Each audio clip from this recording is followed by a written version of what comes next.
All right, what's going on, dudes, and welcome to Minecraft Snapshot 14W25. This is a cool one. The main focus is underwater stuff. We got a new mob. Actually, the new mob has a couple variations, so technically like two new mobs, and underwater temples. Pretty cool stuff. So this is the new mob. I don't believe it actually has an official name yet. It's sort of like a pufferfish cyclops kind of dealio. It is hostile, and its eye will follow you around when you move around it. This guy just appears to be looking into the wall, but if we go over to one over here, you can see its attack, which is owning up a squid. They'll attack players, they'll attack squids, and occasionally, if you get near one, they will do that thing where it flashes their image across your face, and then from that you get mining fatigue as a result for 5 minutes. So that'll slow you down from being able to mine anything. So yeah, these guys will spawn around the underwater temples. This is, of course, an underwater temple. I wish vision could go any clearer than respiration 3, but that's about all it can do at the moment to clear up vision. But again, if you want to explore one of these things, you're probably going to want all the underwater enchantments that you can get. So respiration, aqua affinity, so you can mine out anything inside that you want. But before we go in there, let me give you a quick little look at a new enchantment that you can use in order to be able to walk faster underwater when you're not flying around in creative mode. So there's a new enchantment with this snapshot. It's called Depth Strider. You can apply it to boots, and you can use it to walk around quicker underwater. So I'll apply that to these boots, and then when I go and start walking under here, I should be a lot quicker than without it, and we can demo on and off.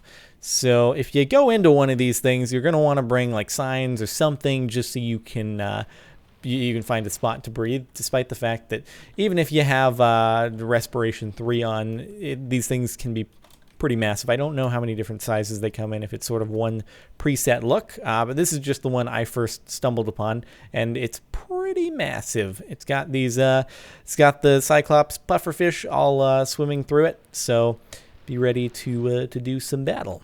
So, I don't know, we can just wander on through it real quickly, see if we can find one of the Elder Guardian bigger pufferfish Cyclopses. Is that the plural of Cyclops? I don't know. Either way.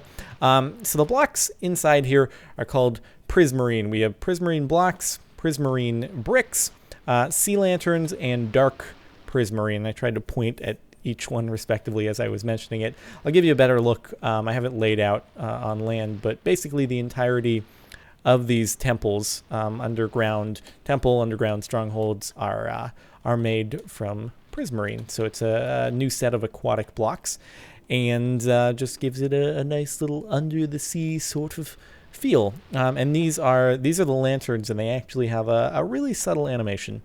If you look closely, you may be able to see it. It's sort of just this pulsating ring of lights or something of the sorts emanating from it, and that's what gives the stronghold its light. So I'm just going to wander around a little bit. As I was exploring this earlier, I was able to, I think it was actually right over here, I was able to find one of the bigger fellows. And let's see, there we go. There he is. Okay, so that's one of the bigger fellows right there. And I believe he's the one that, if you get in close proximity, he applies the mining fatigue effect to you. I'm not for sure if it's these little guys can do it, or if it's him. Either way, pretty massive. So you may encounter these dudes when you're swimming around this place, and you'll obviously encounter a bunch of the small dudes who will follow you with their eyes as you move around. So yeah, pufferfish Cyclops is pretty cool stuff. I could risk going into survival mode right now, but I would probably get owned pretty quickly. Let me actually, here, I'll give myself some diamond armor real quick, and maybe a few signs as well, just so I can take some breaths. And we'll see if we can give this a go. Sign, and then a diamond sword. Diamond sword. Oh yeah, and I also wanted to demo the difference between walking with Depth Strider and without it. So here, this is with Depth Strider, obviously, and getting mining fatigue applied to me again. This is without it, so it's a pretty significant difference. All right, so let's get all this stuff on. Got our signs down. We can place over here. Done. And let's stack them on top of each other just so we have a spot to breathe. Done. And okay, let's do this. / game mode. Survival. All right. Prepare to be attacked by crazy. Oh, God. And you can see how much health they have now. See how much health this dude has. Try to hit him. Mining fatigue makes it a little bit slower. And we're taking damage. Taking lots of damage. It's not a good place to be. Not a good place to be. Oh, God. So, yeah, as you can see, haven't managed to kill anyone yet. And my health is almost gone. So, it's not too easy. It probably doesn't help that we've got the big guy in here. So, anyway, that's a basic overview of the underwater temples. So, I think I'm going to try to find my way back up. In fact, I'll probably just go ahead and teleport myself up. And then we'll just go over more specific stuff that's available in the snapshot. And should be good. So let's see. TP, boom, and then like 50 blocks up, and boom, and cool. All right, there we go. Oh, I'm still in survival. I made a mistake. / game mode. Creative. Okay. Whew. Close there. All right. So I already showed you the Depth Strider enchantment. Just got a few more miscellaneous things. So when you if you kill one of the big Cyclops pufferfish, they will actually drop a wet sponge. So sponges are now actually finally obtainable in vanilla. Let me also / effects clear, so I can get rid of the mining effect particles. They're the mining fatigue. So you get a wet sponge. Now, with a wet sponge that you get from one of those dudes, you can throw it in a furnace. Let me actually get a sponge. What you can do is grab some coal and throw the wet sponge in a furnace. It'll start smelting, and then you'll get a dry sponge in return, which is this block over here. Sponges have a cool use. If you put them in water, they will absorb it, and they'll become a wet sponge once again. So I don't know if I put it over here. It's a six block radius, I believe.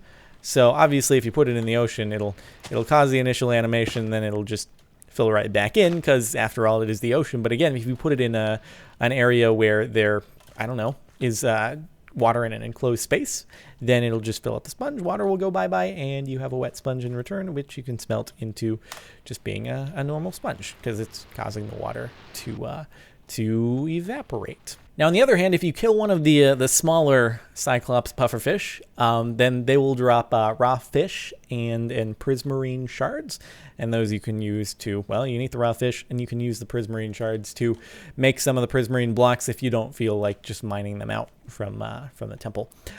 So anyway, now additionally, I have these the stone bricks here. Another thing you can do in the snapshot going forward is you can smelt stone bricks to make cracked stone bricks. Now, as far as crafting recipes for these blocks, most of them, except for the lantern, you can actually just mine and get from the underwater strongholds. But if you do feel like crafting them, then you can craft the prismarine block with prismarine shards. You can craft the dark prismarine block with an ink sac surrounded by prismarine shards. You can craft prismarine bricks with 9. It's just like a storage block. And then the sea lanterns will actually, when you mine them out, they will drop both the shards and these prismarine crystals. And if you want to recraft them, if you don't have Silk Touch, obviously, then this is the crafting recipe for it. So that is the basic overview of all those blocks. And there we have cracked stone bricks. So yeah, that's about it. I actually let's go back into that room once more, just so you can see how much health they actually have when I'm not worrying about dying. I should have done that first. Oh, there we go. I can just actually mine right in. Hello. How are you doing? So if I just, let's see. 1, 2, 3, 4, 5, 6, 7, 8, 9, 10. Ooh, 70 health. Dang. And then again, you get the wet sponge from it. All right, and then one of the smaller Cyclops pufferfish is 1, 2, 3, 4. Okay, so they have 28 health as opposed to 70. Oh man. All right. So finally, before I forget, there's one last thing that I've actually been walking over the entire time. It's called Coarse Dirt. And the idea of this is that grass won't actually spread to it. So I placed it side by side with regular dirt. So this is regular dirt right here. Coarse dirt is just a little bit darker looking, and grass will not spread to it. You can craft this by using some gravel.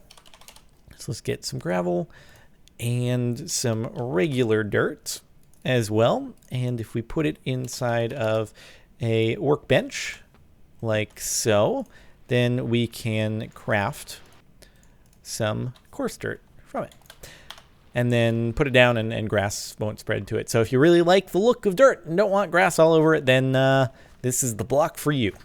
So yeah, I guess that's about it for this snapshot. So hopefully you've enjoyed. It was a pretty good one. If you enjoyed, a rating would be much appreciated.